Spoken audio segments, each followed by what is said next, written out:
Cumprimento a igreja com a graça e a paz do Senhor.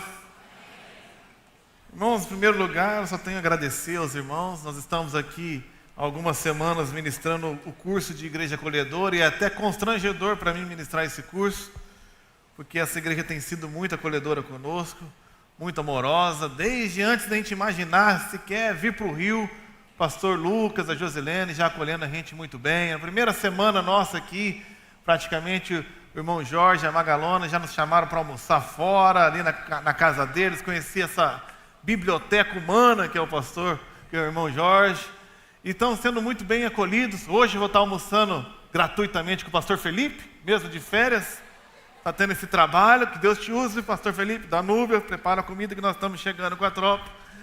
Pastor Carlos, Angélica, tem sido muito acolhedores, tem sido um momento de muita gratidão, um momento de refrigério para a nossa família, para as nossas vidas, e tem sido um prazer para nós estarmos com os irmãos. E eu espero que de alguma maneira possa retribuir nessa manhã com a palavra de Deus. Quero convidar a todos vocês a abrir a sua Bíblia no livro de Romanos, capítulo 8, carta do apóstolo Paulo aos Romanos. Nós vamos estar meditando, com a permissão de Deus, em todo esse capítulo, mas quero começar fazendo a leitura que se encontra no versículo 31, carta do apóstolo Paulo aos Romanos, capítulo 8, versículo 31, que se inicia com uma pergunta, e essa pergunta que eu quero martelar na tua mente nessa manhã. E a pergunta do apóstolo Paulo é a seguinte: o que diremos, pois, diante destas coisas? O que diremos, pois, diante dessas coisas? Nesse mês de julho, nós temos como declaração principal da nossa igreja seguirmos os passos de Jesus. E se você já está nessa caminhada cristã há um pouco mais de tempo, você sabe que a caminhada cristã não é exatamente como se fosse um passeio no parque aos domingos. Não é uma caminhada das mais tranquilas. Principalmente quando nós descobrimos que não basta apenas seguir a Jesus, mas também tem a forma como nós devemos seguir a Jesus. Nós devemos seguir a Jesus em amor, em humildade, com espírito de servos, como o pastor falou semana passada de noite, tomando a nossa cruz, negando a nós mesmos. Não é só aonde nós vamos chegar, mas como nós vamos caminhar até lá. Mas quando nós olhamos para as circunstâncias que nos cercam, um relatório médico às vezes desfavorável, um ambiente político, econômico dos mais caóticos, olhamos para as pessoas que estão ao nosso redor e muitas vezes não são as mais fáceis. Pessoas que talvez nascem com aquele dom de exercer em nós a paciência. E de repente amar não é assim das coisas mais tranquilas. Eu estou um mês na nossa classe praticamente, meditando em 3 versículos de 1 Coríntios 13, como nós podemos praticar esse amor bondoso, paciente, altruísta, humilde. Um mês! E parece que cada aula que vem a gente fica mais desanimado. Meu Deus, está ficando pior. Um amor que não ressente o mal. E quando a gente olha para nós mesmos, nós não somos lá os mestres da estabilidade. Numa manhã estou empolgado, com fé, cheio de vida. Na terça-feira já estou um pouco desanimado. A caminhada cristã não é muito fácil, não. Salmo 121, um dos cânticos da peregrinação, eles também começam com uma pergunta: eleva os meus olhos para os montes, de onde me virá o socorro? Esses salmos era cantado durante as romagens, uma vez por ano ao menos. Todo judeu que morasse a determinada distância de Jerusalém precisava peregrinar até Jerusalém com as suas famílias, com seus filhos, com os animais, para serem sacrificados. E essa previsibilidade os tornava presas fáceis aos salteadores, aos inimigos. Então eles iam adorando ao Senhor e buscando essa segurança nele. Eu elevo os meus olhos para os montes, e diante dessas circunstâncias, de onde me virá o socorro? E a resposta nós sabemos: o meu socorro vem do Senhor que fez os céus e a terra. O pastor Steven Lawson, certa vez, disse: se eu olho para as circunstâncias, eu me desencorajo. Se eu olho para as pessoas que me cercam, eu desanimo. Se eu olhar para dentro de mim, eu deprimo. Mas se eu olhar para Cristo Jesus, eu avanço pela fé. Por isso eu quero convidar você nessa manhã a olhar para onde o apóstolo Paulo estava olhando quando fez essa pergunta. O apóstolo Paulo não estava olhando para as circunstâncias políticas do seu tempo, porque você sabe muito bem, o governante dele não era nem de direita nem de esquerda, era um imperador chamado Nero. E a gente sabe o que ele fazia com os cristãos e veio a fazer com Jerusalém. O apóstolo Paulo também não podia se guiar pelas pessoas que o cercavam, haja vista Alexandre o Latueiro ou Demas que o abandonou. Muito menos o apóstolo Paulo olhava para dentro de si, porque no final do capítulo anterior, no capítulo 7, ele diz, ao olhar para si mesmo: miserável homem que sou, quem me livrará do corpo dessa morte? Mas a resposta dele é a nossa resposta para esse desafio de seguirmos a Jesus Cristo, de seguirmos os seus passos. Graças a Deus por Jesus Cristo. O meu socorro vem do Senhor que fez os céus e da terra. O que diremos, pois, à vista dessas coisas? Se Deus é por nós, quem será contra nós? Aqui nesse versículo o apóstolo Paulo está terminando uma conclusão que ele começou lá no capítulo 5. Eu não vou ter tempo para vir desde lá, mas eu quero pelo menos convidar você a olhar para as coisas que o apóstolo Paulo está vendo, ao menos aqui no capítulo 8. Quais são as coisas que o apóstolo Paulo está vislumbrando para que ele tenha essa mesma convicção de fé, para que eu e você possamos sair seguros com a mesma convicção de fé do apóstolo Paulo? E a primeira coisa que eu quero destacar com você é o que se encontra lá no versículo 1 e no versículo 2. O que vamos dizer à vista do fato que agora já não há nenhuma condenação para os que estão em Cristo Jesus? Porque por meio de Cristo Jesus, a lei do Espírito de vida me libertou da lei do pecado e da morte. Você já ouviu falar dos 3 tempos da salvação, né? No passado, fomos livres da culpa do pecado. E é isso que nós chamamos de justificação. No presente, estamos sendo livres do domínio, da escravidão, do pecado.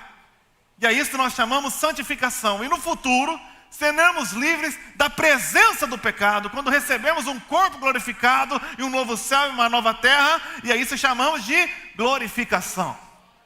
Aqui o apóstolo Paulo começa declarando que não apenas nós fomos livres da culpa do pecado, por isso já não há nenhuma condenação para os que estão em Cristo Jesus, mas para que a nossa caminhada seja vitoriosa, em seguirmos a Jesus hoje, nós também fomos livres do domínio do pecado, porque há uma nova lei, um novo poder que está operando em nós, a lei do Espírito e da vida, que nos libertou pela sua obra perfeita na cruz, ao se entregar como um sacrifício vivo da lei do pecado e da morte. A caminhada com Cristo é uma caminhada com o Espírito de Deus.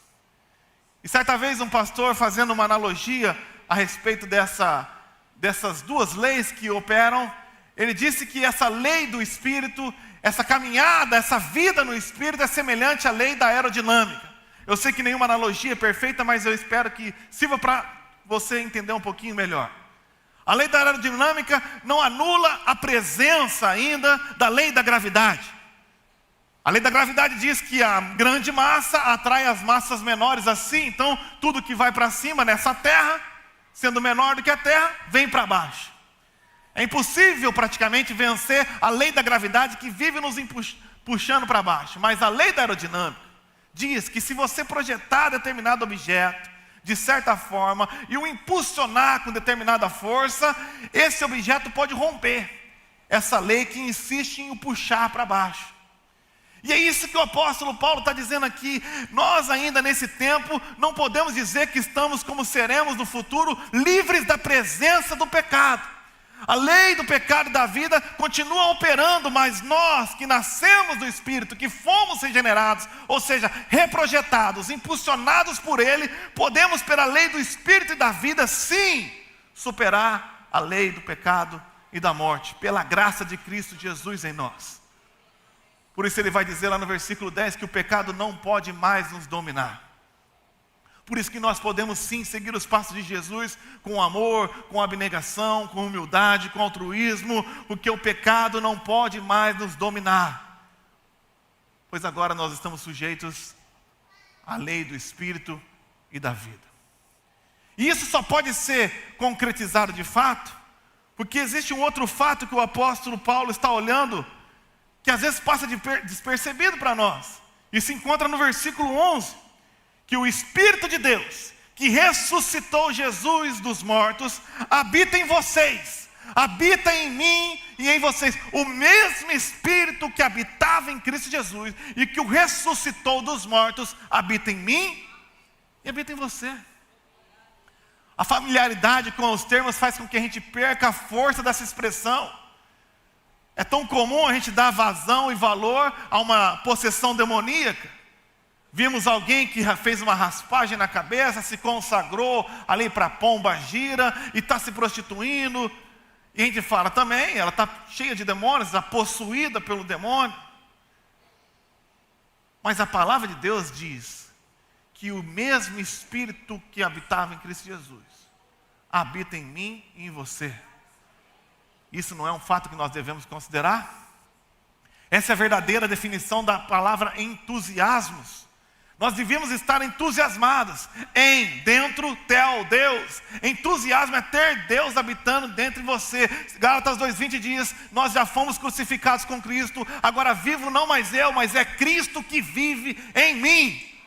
E essa vida que vivo na carne, vivo pela fé nele, que me amou e se entregou por mim. Não é mais você que está vivendo, é o Espírito de Deus habitando, o Espírito Santo de Deus, o Espírito que é amor está habitando em mim e em você, e é isso que nos capacita a seguir os passos de Jesus com fé e perseverança. É para isso que o apóstolo Paulo está olhando. Mas ele não para por aí. No versículo 14 ele olha para um fator ainda, no versículo 15, ainda mais entusiasmante. Não apenas o Espírito habita em nós, mas nós recebemos esse Espírito que não nos torna de novo escravos medrosos, mas que nos tornou filhos de Deus por adoção. Nós somos filhos de Deus. Meus irmãos, me desculpa pela manhã de obviedade que eu vou dar para vocês aqui. Até porque se não fosse óbvio, seria heresia. Mas você é um filho de Deus. Conheci um pastor lá em Londrina, o pastor Glênio Paranaguá, 50 anos na PIB de Londrina. Conferencista internacional, autor de diversos livros, com diversas graduações no Brasil e no mundo. Foi dar uma de suas conferências e a mulher perguntou para ele, quais são as suas qualificações? Aquela lista de coisas que nós vamos declarando ao receber o pastor, aqui o pastor conferencista, por isso, ele falou assim, a minha grande qualificação é que eu sou Glênio Paranaguá, filho de Deus. A mulher começou a rir, ai pastor, estou falando sério. Ele falou, eu também estou falando sério. Aí ela foi fazer a apresentação e disse assim, estamos aqui com o pastor Glênio, um homem tão humilde, quando perguntei as suas qualificações, ele disse que só é filho de Deus. Ah, ela não conhecia o Glênio. Acabou o culto. Ele pegou o microfone, o quê? Se eu fosse o filho da rainha Elizabeth, vocês me apresentariam como um príncipe. Eu disse que eu sou filho de Deus e não há qualificação maior do que essa que eu recebi da parte do Senhor. Essa é a minha maior qualificação pela graça. Porque nós fomos adotados. Isso para os romanos era muito forte, porque a grande maioria dos imperadores recentes também tinham sido adotados, inclusive Nero. Imagina você tem ali uma vida qualquer, em algum lugar, e aí, por algum motivo, o imperador não sentia que um dos seus filhos podia ser digno a assumir a sua posição, então eles adotavam alguém. E essa adoção tinha 3 características, os romanos estavam acostumados com isso. Primeiro, era legal. Ao ser adotado, você tinha todos os direitos de herança daquele que te adotou. Segundo, era irrevogável, era impossível reverter essa situação depois da morte daquele que o adotou. E terceiro, era transformacional. Os romanos entendiam isso. E é isso que o apóstolo Paulo está falando. Antes, eu e você éramos escravos do pecado. Nós vivíamos uma vida de escravidão, mortos em nossos delitos e pecados, mas pela graça, imerecidamente, um dia fomos adotados e agora podemos declarar que nós somos filhos de Deus. Esse fato por si só já devia fazer a gente sair daqui gigante. Na verdade, é o único motivo de eu ter a cara de pau de pregar o evangelho aqui hoje. Não teria a mínima condição de dar uma aula, de pregar a palavra, numa casa cheia de mestres, de doutores. Mas o que me qualifica é saber que eu sou um filho de Deus, que tem o Espírito de Deus em mim, e por isso eu posso sim ser co-participante da sua obra. E esse Espírito nos qualifica a chamar ao Pai. Imagina você ter como Pai aquele que é onipotente, onisciente, Criador dos céus e da terra, e nós podemos chegar a Ele como Jesus chegava, chamando de Abba. Que privilégio! Nós não podemos nos esquecer disso. O Criador dos céus e da terra é teu Pai.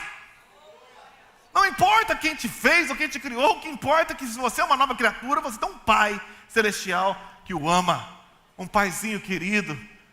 Mas infelizmente às vezes a gente se esquece disso. Eu gosto de contar que nós estávamos antes de vir, num determinado momento lá no Paraná, tirando um período sabático, pastor, eu e a minha família, buscando qual ministério que a gente ia desenvolver, talvez ir para missões mundiais. Estava com a Renata lá em Florianópolis, não sei se vocês conhecem, morava num lugarzinho ruim ali, na Praia dos Ingleses. À direita eu olhava ali as dunas do Santinho, à frente os ingleses com aquele mar azul, lindo, maravilhoso. À esquerda nós vimos ali Canasvieiras e Jurerê Internacional.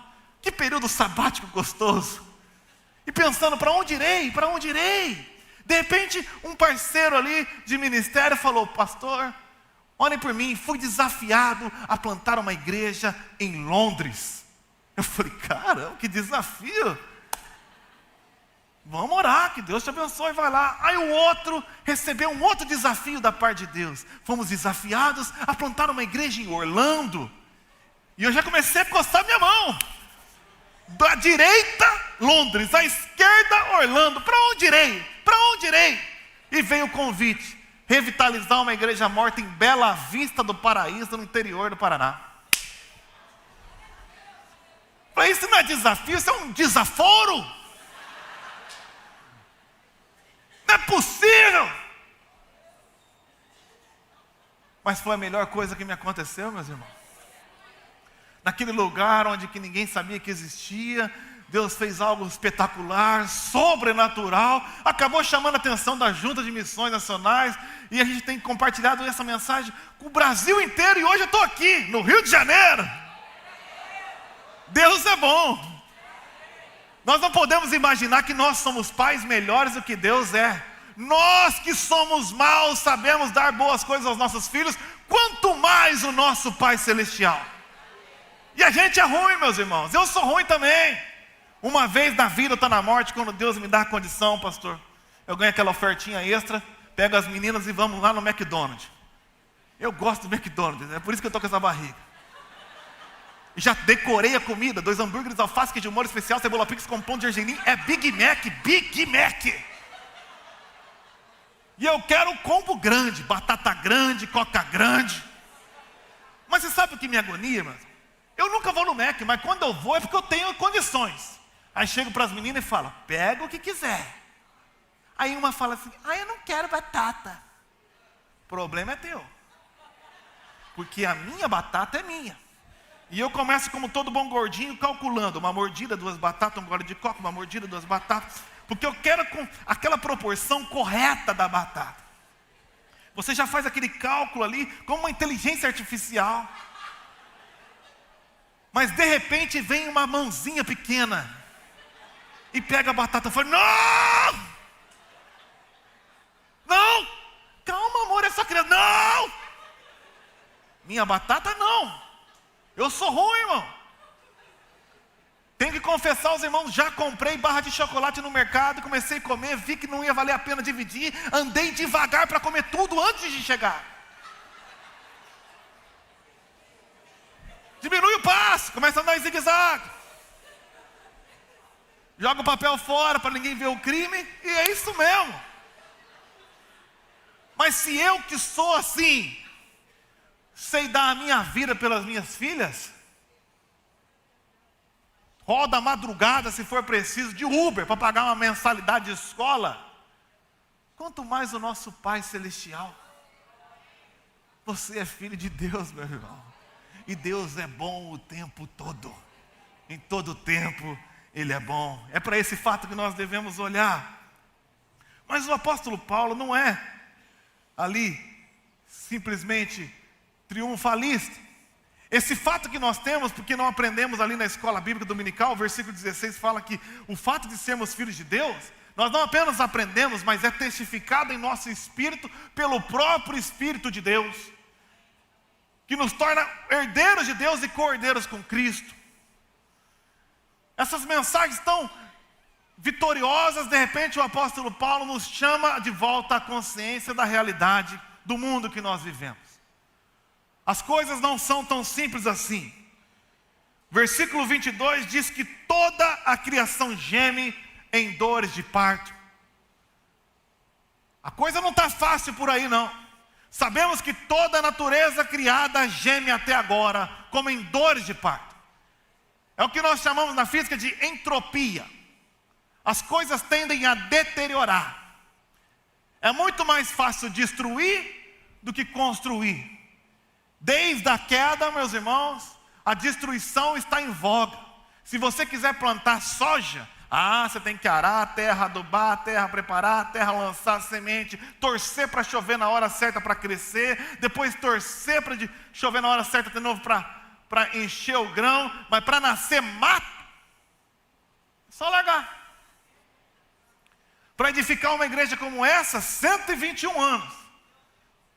Para acabar, é pouco tempo de irresponsabilidade. Para ganhar confiança num casamento, anos e anos e anos. Para perder uma noite. Porque o mundo está em queda. A criação está gemendo, aguardando a nova criação. Porque está tudo subordinado ao pecado. Mas não apenas a criação está gemendo.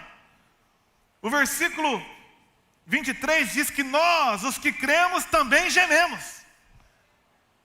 Nós também estamos gemendo, aguardando essa plena redenção, essa plena consumação da nossa adoção. Nós ainda estamos sujeitos a essa queda, a esse mundo, aos pecados. Nós ainda estamos nessa luta da carne contra o espírito vislumbrando as coisas do alto e a carne buscando as coisas de baixo. Nós ainda estamos nessa condição difícil.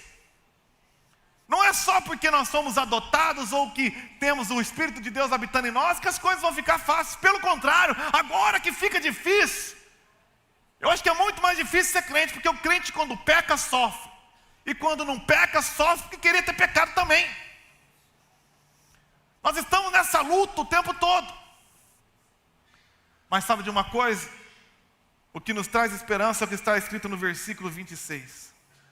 Que nós não estamos gemendo sozinhos.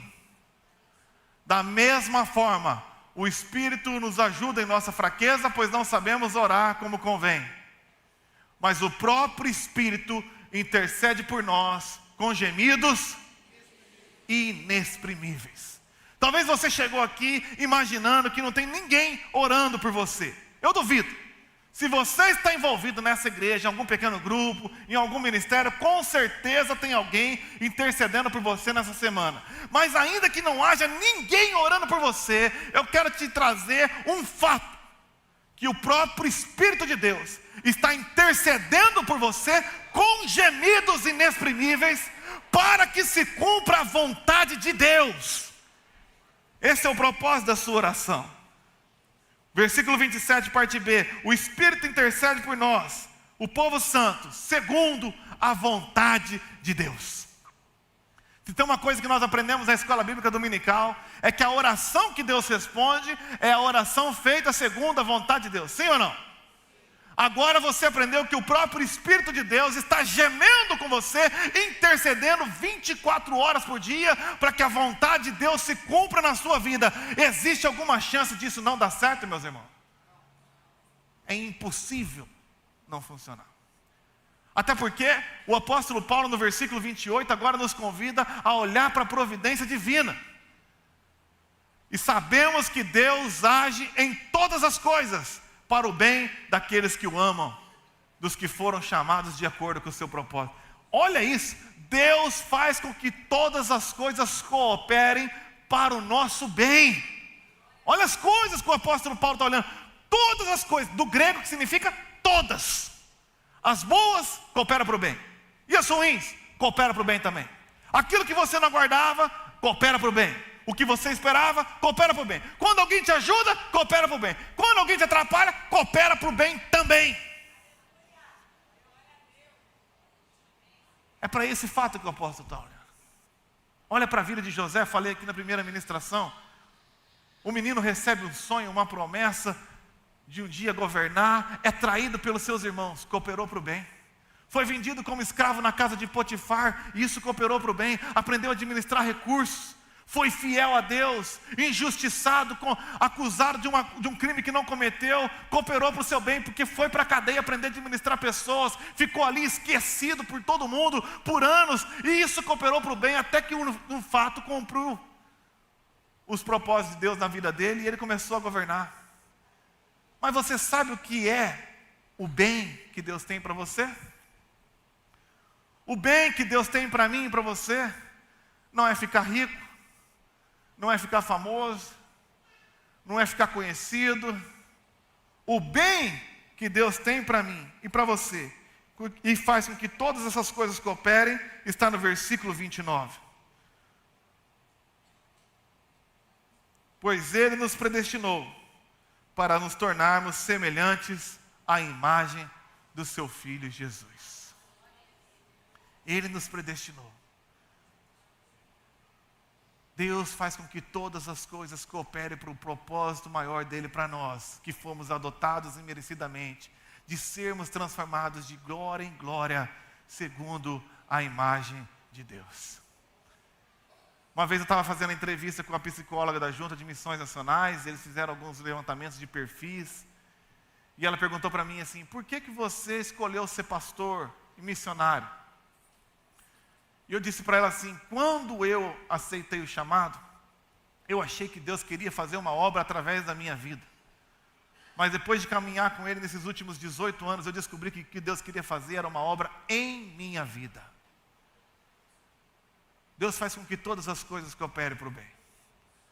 Deus coloca pessoas difíceis ao nosso redor para que isso coopere com o nosso bem de sermos transformados à imagem dEle.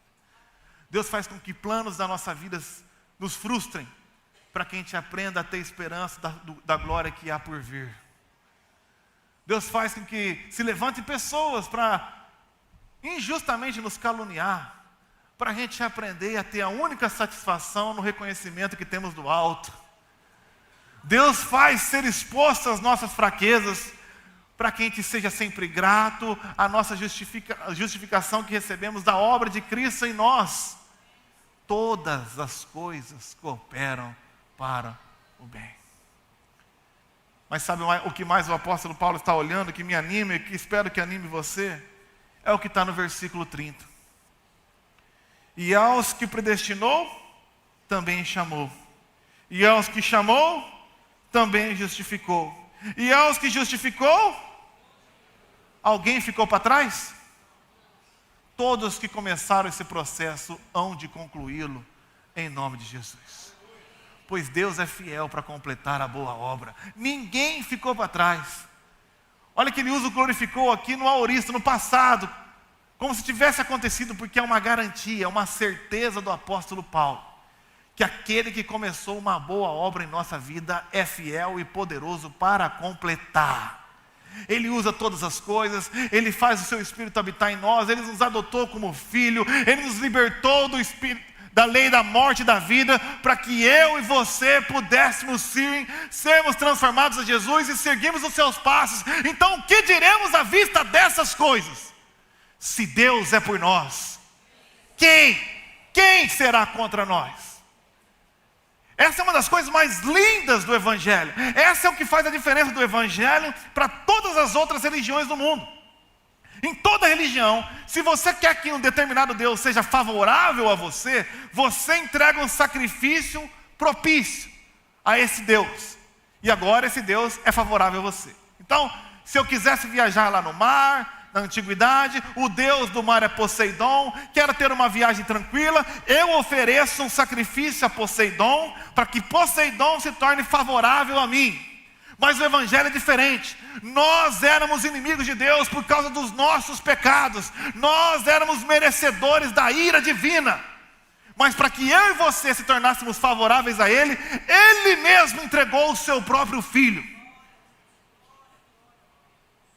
para morrer em nosso lugar. Então o 32 diz: se Ele não poupou o próprio Filho em nosso favor, não nos dará juntamente com Ele, e de graça, todas as outras coisas? Quem pode ser contra, irmão? Quais circunstâncias da vida podem nos desanimar para o propósito divino? Quais pessoas que nos cercam podem ser empecilhos da ação de Deus em nós e através da nossa vida? Quais limitações minhas mesmo pode impedir o agir daquele que começou a boa obra na minha e na tua vida? Ninguém. Nada nem ninguém. Então o apóstolo Paulo começa com um cântico de exaltação. Ali no versículo 33, ele começa com algumas perguntas, e eu quero deixar essas perguntas para você. Quem fará alguma acusação contra os escolhidos de Deus? Se é o próprio Deus quem os justifica. Olha isso aqui, até parece o maior caso de nepotismo judicial cósmico. O diabo vem com seu papel de acusador. Olha o seguinte, o Mateus não presta para ser pastor de família não. Ele come chocolate escondido. Ele confessou. Ele come batata e gasta dinheiro com batata só para não ter que dividir. E ele está certo. A acusação dele é certa, só tem um problema. Eu, como réu, sou filho do juiz. E o meu advogado de defesa é o filho predileto do juiz também. E ele mesmo declarou que eu sou justo. Então quem vai acusar? Mas não pense você que isso aconteceu, essa justificação aconteceu de graça. É de graça para mim. Mas Deus não passou pano no pecado como o pessoal faz por aí não. Olha o que está escrito no versículo 34. No 34 ele nos dá as garantias, as 4 provas da garantia da nossa justificação. Quem nos condenará então? Ninguém. E as 4 provas estão aqui. Pois Cristo Jesus morreu. Prova 1. Prova 2. O sacrifício foi aceito porque Ele ressuscitou. Prova 3. Ele está sentado à destra do Pai no lugar de honra. E prova 4. Ele também intercede por nós. Ele intercede por nós hoje. Hoje eu e você temos o Espírito Santo gemendo em sua intercessão para que a vontade de Deus se cumpra, e o Filho glorificado de Deus no lugar de honra também intercedendo, porque morreu e ressuscitou no meu favor, para que se cumpra a vontade de Deus, boa, perfeita e agradável na minha e na tua vida. Então quem pode nos separar desse amor? É para essas coisas que nós devemos olhar. Ninguém, irmãos. O versículo 35, ele faz mais uma pergunta. Será então que tem alguma coisa que pode nos separar do amor de Deus? E o apóstolo Paulo começa relatando umas coisas aqui que não é discurso dele não. Você sabe um pouquinho da vida dele. Ele está declarando que ele viveu. será que alguma dessas coisas pode nos separar? E ele vai dizendo, será que tribulação, angústia, perseguição, fome, exposição, nudez, perigo ou espada? E ele vai no 36 e começa a declarar os Salmos 44, versículo 22, falando sobre as arduras da caminhada com Deus. Ele diz assim no 36, porque por amor de ti enfrentamos a morte todos os dias, e somos sim considerados como ovelhas indo para o matador. Isso é um fato. Perseguição, fato. Exposição, fato. Perigo, nudez, espada, pode acontecer. Por amor de Cristo, nós que somos obrigados a perdoar 70 vezes 7 para seguir a Jesus, nós estamos sim expostos às arduras da vida. A previsibilidade minha como cristão de amar os outros incondicionalmente, porque fui incondicionalmente amado por Deus, me coloca sim como uma ovelha, sem garra, sem presa no matadouro. O fato de ter que negar a mim mesmo, abrir mão dos meus direitos e seguir os passos de Jesus tomando a minha cruz, sim, me coloca como uma ovelha no matadouro. Mas será que alguma dessas coisas pode nos separar do amor de Deus? Será que alguma dessas coisas podem frustrar os planos de Deus? Será que alguma dessas coisas podem superar a intercessão do Espírito de Cristo 24 horas por dia em meu e no teu favor? Será que essa adoção pode ser revogada? Será que esse Espírito pode se retirar? Então ele diz no versículo 37, mas apesar de tudo isso, apesar de todas essas coisas, apesar das aflições, apesar das calamidades, apesar das perseguições, apesar da fome, apesar da miséria, apesar do perigo, apesar das ameaças de morte, somos mais do que vencedores por meio daquele que nos amou. Isso aqui não é triunfalismo barato. Isso aqui é uma verdade. Nós vamos vencer sempre por meio de Cristo Jesus que habita em nós. Se você não é flamenguista, é a tua chance de sentir o que a gente sente. Vencer, vencer, vencer. Imperdível. Não tem como dar errado. Não tem como fracassar. O propósito que Deus começou há de ser completado. Porque nós estamos seguros na minha capacidade. Não estamos protegidos daqueles que nos cercam. As circunstâncias não estão favoráveis. Não. Eu estou seguro no amor de Deus. Então o que vamos dizer diante destas coisas? É para estas coisas que nós devemos olhar. É para estas coisas que nós devemos sair olhando nessa manhã. Salmos 34, 5 fala assim: os que olham para ti estão radiantes, e no seu rosto não há sombra de decepção. De Gênesis a Apocalipse, você não vai encontrar um homem sequer que olhou para ele e se confiou a ele e saiu frustrado. Não há chance de sairmos frustrados se nós estivermos seguros no amor de Deus. Então ele conclui, 38. Então eu estou bem certo. Eu estou convencido, e espero que pela graça, não pela minha argumentação, você saia dessa manhã convencido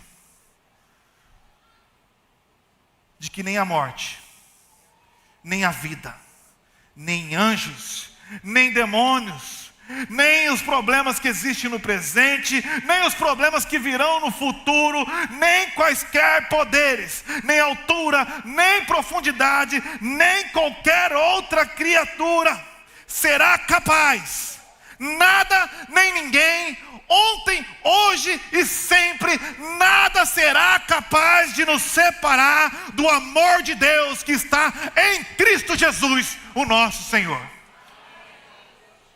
Você confia nisso, meu irmão? Esta é a segurança da nossa vida cristã. É para essas coisas que eu olho toda manhã. É para essas coisas que eu olhei nessa manhã para vir ministrar a vocês, irmãos. Nós podemos olhar para dentro de nós, encontrar fraquezas, olhar para os que nos cercam, encontrar falhas, olhar para as circunstâncias e ficar desencorajados, mas o nosso socorro vem do Senhor. Você tem que sair daqui dessa manhã sabendo que Deus é por você e Ele podia ser contra. Mas Ele deu prova do seu amor por nós, quando morreu por nós, quando nós éramos ainda seus inimigos, quanto mais agora, que carregamos a primícia, os princípios da redenção. Deus é por nós, e nada poderá nos separar do seu amor. Eu não conheço vocês com tantos detalhes, não sei quais são as lutas da sua vida, não sei quais são os desafios que você está enfrentando nessa manhã. Talvez você tenha alguma circunstância médica ou financeira irreparável. Talvez você esteja lutando com problemas com o seu casamento, que não encontra mais solução. Talvez você esteja aprisionado a coisas que lhe causaram no passado, ou coisas que você fez, e ao olhar humano não tem como remediar. Olha para dentro de você e só encontra fraqueza, falha, insegurança. Eu quero desafiar você nessa manhã, meus irmãos, a não olhar para dentro de si, a não olhar para o lado, a não olhar para os outros, a olhar para Ele. Os que olharam para Ele ficaram radiantes. Fique de pé. Quero convidar você a uma oração. Feche seus olhos. Quais são as coisas para as quais você chegou olhando aqui nessa manhã? E para quais coisas você sairá olhando aqui nessa manhã? Você foi justificado pela graça. Você foi liberto da lei do pecado e da morte. Você recebeu o Espírito Santo de Deus como uma habitação plena. Aquilo que profetas vislumbraram aqui ou ali, você tem todo santo dia plenamente em sua vida. Você é adotado como um filho de Deus. Um Deus provedor que faz com que todas as coisas cooperem para o nosso bem. Um Deus que iniciou um processo de nos transformar à imagem do seu Filho e não nos deixará para trás. Pois aqueles que vieram a mim, de maneira nenhuma lançarei fora. Ninguém o arrebatará das suas mãos. Um Deus que entregou o seu próprio Filho e com certeza nos dará juntamente com o Filho todas as outras coisas. Um Deus que nos justifica, um Deus que morreu, ressuscitou, está à direita do trono do Pai, intercedendo por mim e por você, para que a vontade dEle se cumpra em nossas vidas. Um Deus de que nem a morte, nem a vida, nem os anjos, nem os principados, nem os demônios, nada pode nos separar do seu inabalável amor imerecido. Olhe para Ele nessa manhã, adore a Ele. Confesse a Ele se você chegou aqui confiando em si mesmo ou confiando nos que te cercam. Confesse a Ele que se você se esqueceu de um desses fatos e se apegou às coisas que não vêm dEle, e sai radiante, grato, exultante no amor do Senhor por cada um de nós. Senhor meu Deus, eu te agradeço, Pai.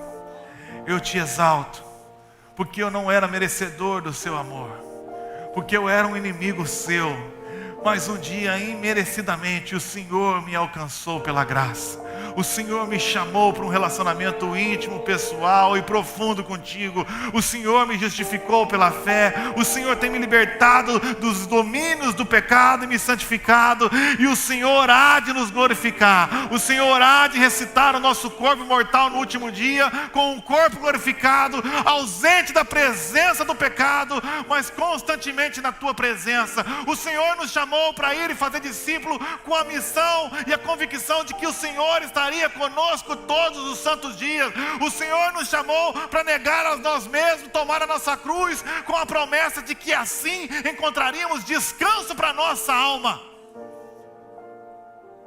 Que privilégio ser amado pelo Senhor. Um amor que não negocia, um amor que não barganha, um amor que não abandona, um amor que me reconhece não pelos meus méritos, pois não teria nenhum, mas pelos méritos perfeitos de Cristo Jesus. Te agradeço porque quando o Senhor olha para mim, o Senhor vê a Cristo Jesus, porque nós estamos em Cristo pela fé. Te agradeço porque estou crucificado com Ele, mas é o Senhor que vive em nós, através de nós. Pai, glorifica o nome do Teu Santo Filho. Nos capacita pelo Espírito Santo a seguirmos os passos de Jesus. Desenvolva em nós, ó Pai, essa igreja acolhedora, essa igreja que ama imerecidamente, porque foi amada imerecidamente por Deus. E que nós possamos glorificar o Teu nome, não apenas com as nossas canções, mas com a nossa vida de obediência, refletindo como espelho a glória do Senhor e sendo transformados de glória em glória à sua imagem e semelhança. Nós Te adoramos, nós Te exaltamos, nós Te agradecemos, ó Pai. Obrigado pelo Seu imenso amor. E opera em nós essa transformação, é o que eu Te peço, em nome de Jesus. Amém.